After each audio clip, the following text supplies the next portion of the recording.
Assalamualaikum warahmatullahi wabarakatuh. Bertemu lagi kita pada materi geometri bidang.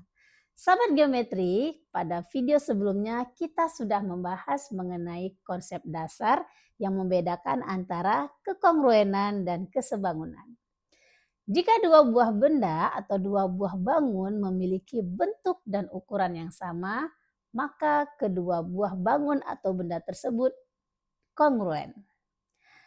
Kita akan membahas konsep selanjutnya, yaitu mengenai postulat kekongruenan segitiga yang terdiri dari SSS, SAS, dan ASA.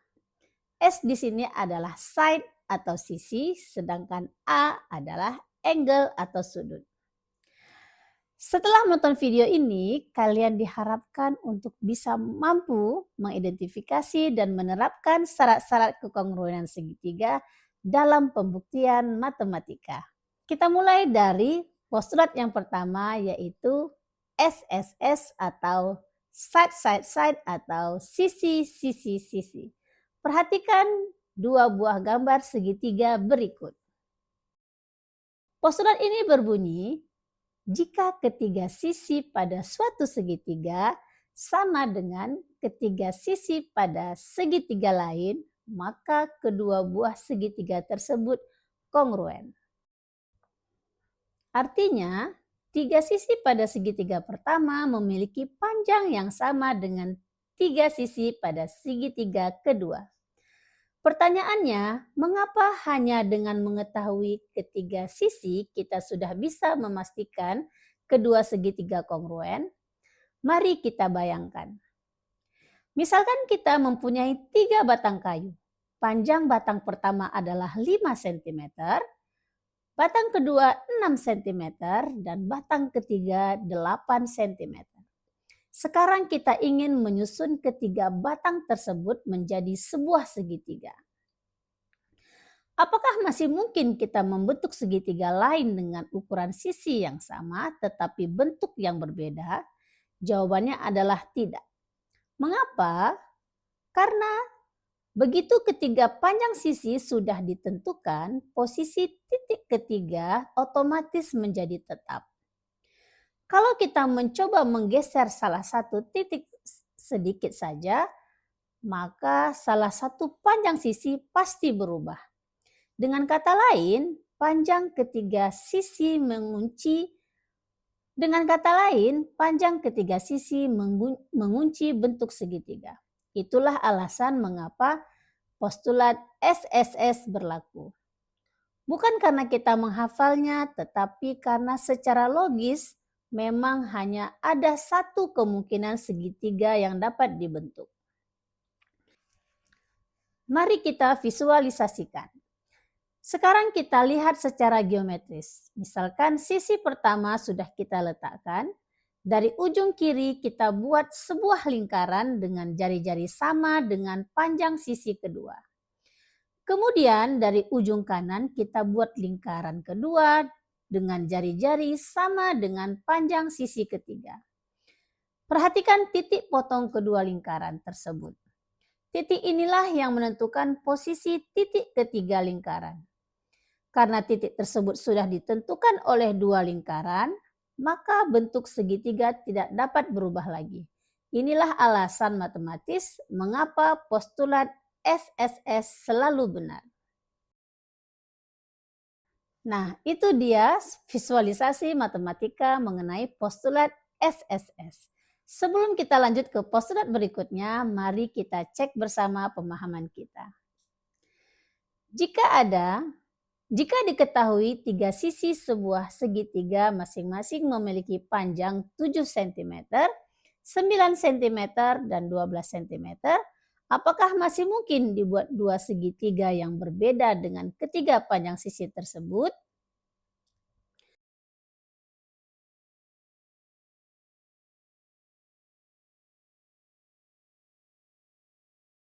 Nah, jawabannya tidak mungkin karena hanya ada satu segitiga yang terbentuk dengan panjang sisi yang sudah ditentukan. Mari kita bahas postulat selanjutnya, yaitu postulat SAS. Perhatikan gambar dua buah segitiga berikut. Postulat SAS berbunyi, jika dua buah sisi dan sudut yang diapitnya pada suatu segitiga sama dengan dua buah sisi dan sudut yang diapitnya pada segitiga lain, maka dua buah segitiga ini kongruen.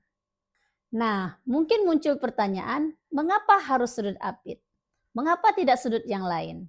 Nah, untuk menjawab soal tersebut, mari kita perhatikan ilustrasi berikut. Bayangkan kalian sedang membuka sebuah jangka. Panjang kedua kaki jangka tidak berubah. Sekarang coba ubah besar bukaan jangkanya. Apa yang terjadi? Semakin besar sudut bukanya, bentuk yang dihasilkan juga berubah. Sebaliknya, jika panjang kedua kaki dan besar bukaan jangka sudah ditentukan, apakah kalian masih bisa mengubah bentuknya? Tentu tidak. Karena posisi ujung jangka sudah terkunci, hal yang sama juga terjadi pada segitiga. Dua sisi menentukan ukuran, sedangkan sudut apit menentukan arah kedua sisi tersebut. Ketika kedua informasi itu diberikan secara bersamaan, titik ketiga hanya memiliki satu kemungkinan posisi. Akibatnya hanya ada satu bentuk segitiga yang dapat dibuat. Itulah alasan mengapa postulat SAS merupakan salah satu postulat kekongruenan segitiga. Perhatikan animasi berikut. Kita mulai dari satu sisi, kemudian kita buat sudut sebesar misalnya 40 derajat. Selanjutnya kita letakkan sisi kedua dengan panjang tertentu. Sekarang coba pikirkan, apakah titik ketiga masih bisa berpindah? Jawabannya tidak. Karena panjang sisi sudah tetap dan arah sisi juga sudah tetap. Maka bentuk segitiganya otomatis sudah ditentukan. Nah, itu tadi adalah penjelasan mengenai postulat yang kedua yaitu SAS. Sebelum kita ke postulat terakhir, kita cek dulu pemahaman kita mengenai postulat SAS. Jika ada sebuah segitiga yang panjang sisinya adalah 7 cm dan 9 cm dan sudut yang diapitnya adalah 50 derajat, apakah mungkin kita membuat segitiga yang berbeda?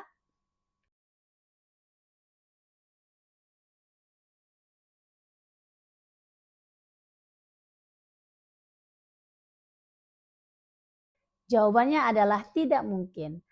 Karena hal tersebut dari informasi yang diberikan, hal tersebut sudah memenuhi postulat SAS. Nah, selanjutnya mari kita bahas postulat yang ketiga, yaitu postulat ASA, yaitu sudut sisi sudut. Perhatikan gambar dua buah segitiga berikut.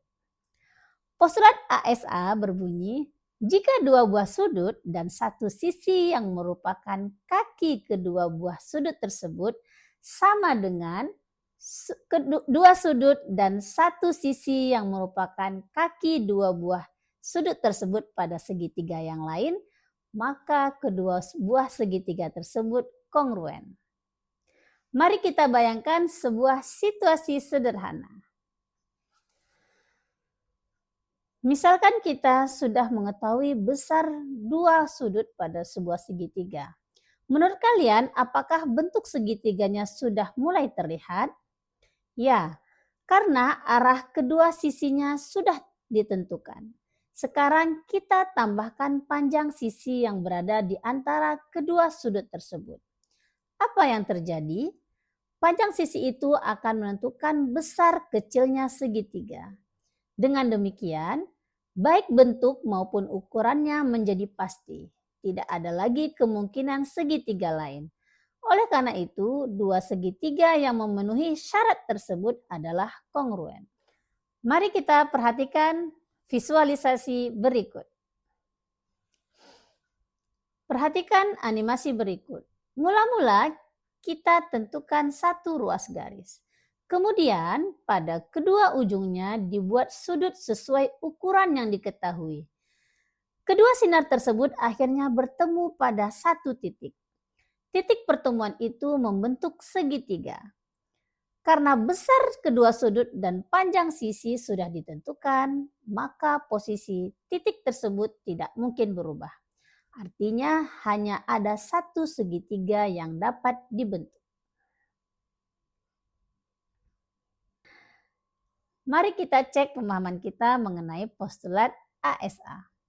Jika terdapat sebuah segitiga di mana ada sudut yang diketahui yang besarnya 45 derajat dan 70 derajat. Sedangkan ada sisi yang diapitnya yaitu dengan panjang 8 cm. Apakah mungkin kita membuat segitiga lain yang berbeda?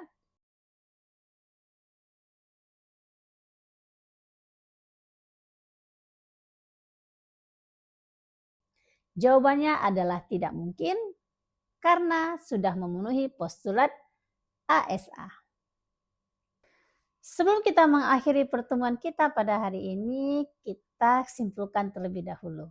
Ada 3 syarat kekongruenan yang sudah kita pelajari, yaitu postulat SSS atau sisi-sisi-sisi, postulat SAS atau sisi sudut sisi, dan postulat ASA atau sudut sisi sudut.